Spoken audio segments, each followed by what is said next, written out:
यह कहानी मेरी मकान मालकिन की है। आप लोगों के लिए एक कहानी लेकर आया हूँ। तब मेरी पढ़ाई हो चुकी थी और मैं नौकरी ढूंढ रहा था।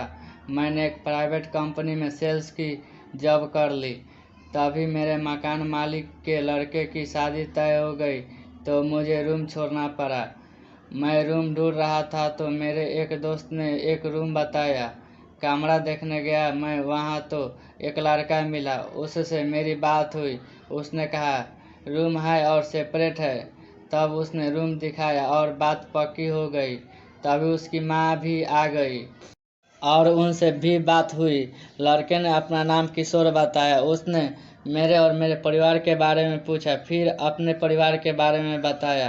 किशोर ने बताया कि उसके पिताजी नहीं है, एक बहन है जिसकी शादी हो गई है। किशोर अहमदाबाद में जॉब करता है और अभी छुट्टी लेकर आया है। उसकी माँ अकेली रहती है। उसने कहा तुम यहाँ रहोगे तो मेरी माँ को भी कुछ सहारा मिल जाएगा। मैंने कहा तुम चिंता मत करो, अब मैं आपको उसकी माँ के बारे में बता दूं, जो मेरी मकान मालकिन है। वो एक हल्के सांवले रंग की महिला, उम्र करीब 40 साल, कद करीब 5.25 फुट, लुभावना चेहरा था, पर वो नेचर से कड़क थी। मेरे दिमाग में उनके बारे में कुछ भी नहीं था, पर मैंने देखा कि पड़ोस के कुछ लोग उन्हें बहुत देखा करते थे और बात करने का बहाना ढूंढते थे, पर वो किसी को अपने पास भटकने भी नहीं देती थी। उनका संबंध मेरे साथ कैसे हुआ मुझे समझ नहीं आया। इसे इत्तेफाक कहें या मेरी किस्मत, जो मुझे मकान मालकिन का प्यार मिल गया। अब आगे कहानी पर बढ़ते हैं।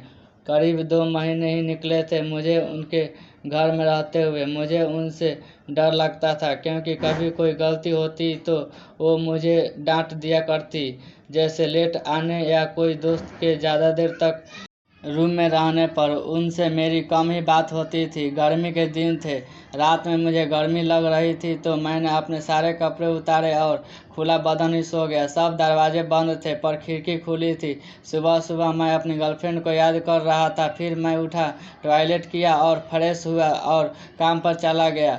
उसी शाम सुनीता जी, हाँ शायद मैंने आपको उनका नाम नहीं बताया, उनका नाम सुनीता है, मुझे बुलाया और कहा गोलू तुम्हें गर्मी बहुत लगती है क्या? मैंने कहा जी। पिताजी बोली तुम किशोर के कमरे का कूलर उठा लो। मैंने कहा जी। मैंने कूलर उठाया और अपने कमरे में रख लिया, पर मैं रोज ही अंडरवियर में सोया करता और कभी कभी गर्लफ्रेंड को याद करता था। कुछ दिन और बीते। एक दिन सुनीता ने कहा गोलू तुम खाना बनाते हो और मैं भी, अब मैं ही तुम्हारा खाना बना लिया करूँगी, तुम यहीं खा लिया करो। मैंने कहा ठीक है, पर आप परेशान होगी। तो उन्होंने मुस्कुराते हुए कहा हम साथ में बनाएंगे। मुझे कुछ समझ में नहीं आया कि वो हंसी क्यों। हम साथ में खाना खाने लगे।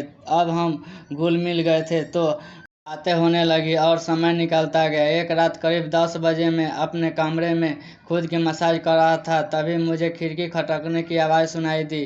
तो मैंने अपना वो छुपाया और खिड़की से देखा, वहाँ कोई नहीं था, पर मुझे शक हुआ कि कोई था। फिर एक दिन सुनीता घर में गिर गई तो उनके पैर के पंजे में सूजन थी, पीठ और कमर में चोट के कारण दर्द था। मैंने जब पर से लौटा तो पाया कि वह पलंग पर लेटी है और करा रही है। वहाँ उनके पास पड़ोस की एक आंटी बैठी है। मैं गया और पूछा तो उन्होंने सब बताया और रोने लगी। तो मैंने कहा आप चिंता मत करो, हम डॉक्टर के पास चलते हैं। हम डॉक्टर के पास गए। उसने कुछ दवाई दिया और एक तेल दिया और कहा से पीठ, कमर और पैर की हल्के हाथ से मालिश करनी है। फिर हम घर आए। मैंने उन्हें बेड पर लेटाया और आराम करने लगी। मैं रात को उनके पास गया और कहा बताइए मैं आपकी मालिश कर दूं? तो उन्होंने मना कर दिया, पर मैंने तेल उठाया और पैर पर मालिश करने लगा। फिर कमर में करने को बोला तो उन्होंने मना कर दिया। मैं अपने कमरे में आ गया। अगले दिन भर उन्हें दर्द रहा। मैं रात को खाना खाने गया तो बोली गोलू मेरी कमर और पीठ का दर्द नहीं ठीक हो रहा। तो मैं बोला आप मालिश नहीं कराओगी तो कैसे ठीक होगा? वो बोली किससे कराओ, कोई नहीं मिल रहा। मैं बोला मैं कर दूं, पैर की करता हूँ, कमर की भी कर दूंगा। वो बोली तुमसे कैसे करवाऊँ, अच्छा नहीं लगता। मैं बोला अच्छा बुरा देखोगी तो दर्द नहीं जाएगा। वो बोली किसी को पता चला तो। मैं बोला कौन बताएगा जो किसी को पता चलेगा। हमने खाना खाया और कुछ देर ऐसे ही बातें करते रहे। फिर मैं बोला चलो मालिश कर दूं। मैंने तेल लिया और पैर पर मालिश करने लगा। कुछ देर मलने के बाद मैंने कहा चलो लेट जाओ, तो वो शर्मा रही थी, पर मैंने जबरन उन्हें लेटा दिया। मैं कमर पे तेल डालकर मलने लगा। कमर पर मलते समय मुझे ऐसा लग रहा था मानो कि मखमल पर हाथ फेर रहा हूँ। मैं हल्के हाथ से मालिश कर रहा था, शायद उन्हें भी अच्छा लग रहा था। जैसे ही उनकी पीठ पर मेरा हाथ पहुंचा, उन्होंने मुझे रोक दिया और बोली बस करो, तुम्हारा हाथ दुखने लगा होगा। मैंने कहा पीठ का दर्द कैसे जाएगा। वो बोली अब कल करना। दोस्तों, वो मेरा पहला दिन था जब मैंने उन्हें कमर से स्पर्श किया था। 2-3 दिन तक ऐसा ही चला और अब मैं जब भी उनकी मालिश करता मेरे मन में उन्हें प्यार करने का ख्याल आने लगा। अगले दिन मैंने हिम्मत की और उनके घुटनों तक मालिश करने लगा। वो सोफे पर सिर टिकाए बैठी थी और आंखें बंद कर रखी थी। मैंने कुछ और ऊपर तक उनके ऊपर हाथ फेरा दिया। वो एकदम उठी और मेरी तरफ देखती रही। मैं डर गया और अपनी आंखें झुका ली। सुनीता बोली पैर की ही करोगे, सिर्फ कमर और पीठ की नहीं करोगे क्या। मैं बोला क्यों नहीं, सबकी करूँगा। वो फर्श पर लेट गई। वो बोली गोलू तुम्हारे हाथों में जादू से ऐसा लगता है मालिश करवाती रहूं, बहुत अच्छा लग रहा है। मैं बोला आप कहो तो पूरी की मालिश कर दूं, और भी अच्छा लगेगा। वो बोली पूरी की मतलब। मैं बोला मतलब आपके शरीर की। सुनीता हंसी और बोली अच्छा तो सच में लगेगा, तुम कर पाओगे। मैं बोला आप बोलो तो। सुनीता चलो करो, देखे तुम कितना सुख देते हो। मैं तो इतना ही चाहता था। मालिश का खेल शुरू हुआ। मालिश करते करते वो सब भी हो गया। उसके बाद हम दोनों नहा धो के फ्रेश हो गए। उसने खाना लगाया, हमने खाना खाया। हम खाना खाकर बेडरूम में आ गए। फिर हम दोनों ने प्यार वाला खेल शुरू किया। कुछ समय बाद ऐसे ही लेटे लेटे हम दोनों की अब नींद लग गई, पता ही नहीं चला।